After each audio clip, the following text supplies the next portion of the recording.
FlatOut 4 could never be better than in the form we are getting it now. Forget all the bad things that have been said about this installment and play the best arcade racing game ever made for virtual reality. Oh no. Welcome to the virtual zone. That's dangerous. The FlatOut series enjoyed its greatest fame 20 years ago when the second installment was released, featuring one of the best game soundtracks as well as imaginative tracks and vehicles. The subsequent installments were not as well received, and when FlatOut for virtual reality was announced, players had mixed feelings about why it was specifically the fourth installment. Even though the classic fourth game was considered rather average according to contemporary reviews, it turned out to be the best choice for adaptation to VR. The game ran on the KT engine, which suited the needs of the Flat2 VR studio. This studio is, among other things, behind the best VR adaptations of games, whether it's Half-Life 2, Portal 2, or the recently released Wrath in VR. For the new FlatOut, they have newly implemented DLSS support and even modeled the interiors of vehicles, which were not present in the original game since there was no cockpit view.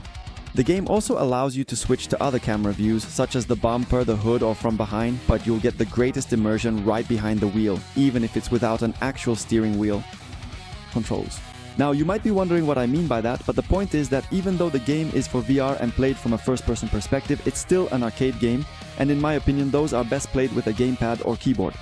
I also tried playing for over an hour with the steering wheel in my sim raking setup, and while it's possible, it's more difficult, and honestly, I achieved better results with the gamepad.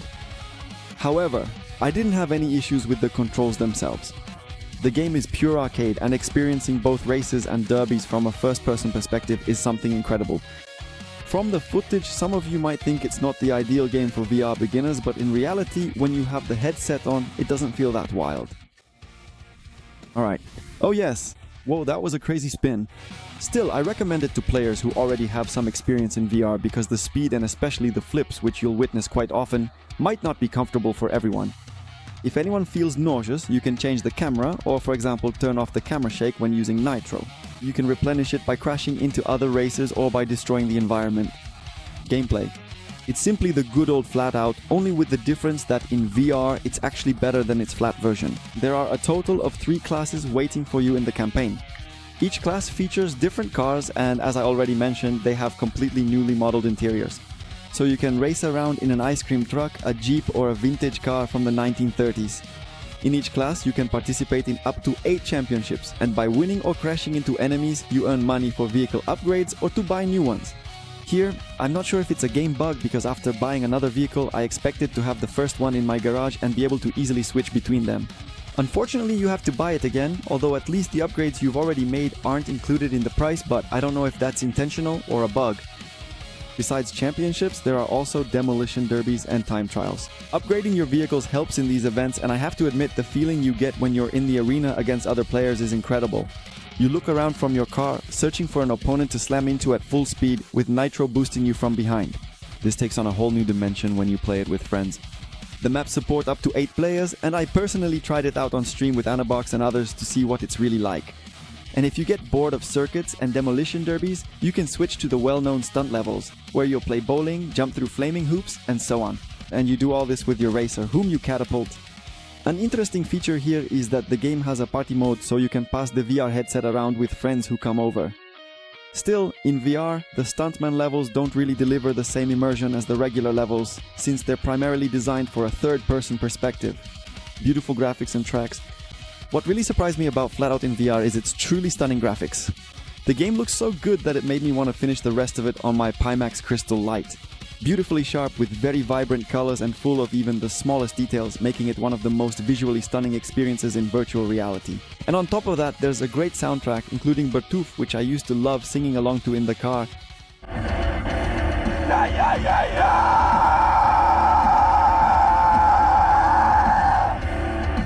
This is exactly the kind of game I could spend time with every day, and I always looked forward to playing it.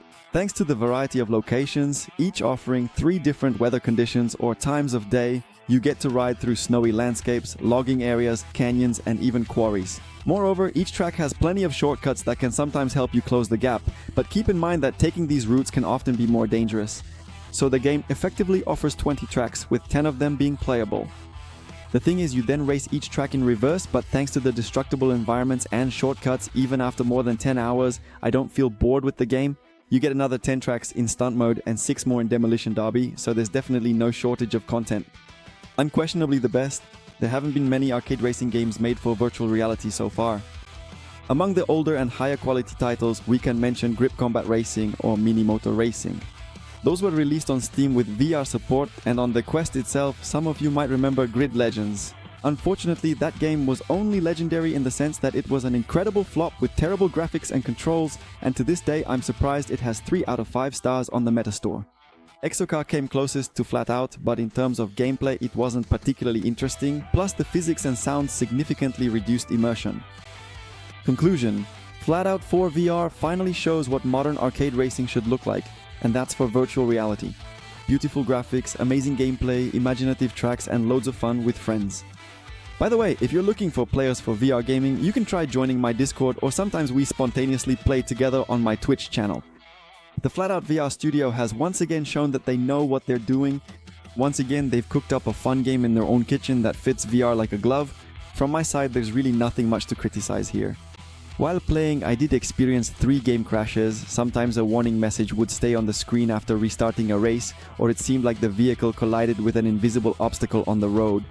Some players have complained about poor optimization, but on my setup I had no problem running at maximum details in the Pimax Crystal Lite, which has an even higher resolution than the Quest 3, making it even more demanding on graphics.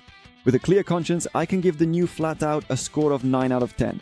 The game is still in early access, so I believe that the bugs will be fixed in the future. After all, FlatOut VR Studio is working on it, and they are known for listening to player feedback and fixing their games.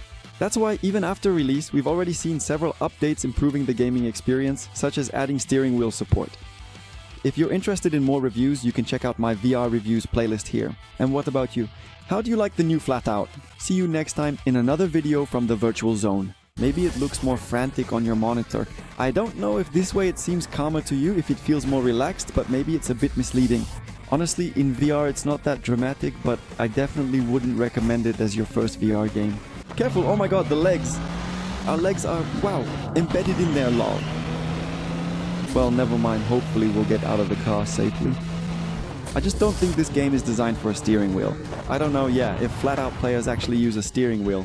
Personally, I really don't think so, but maybe you'll prove me wrong.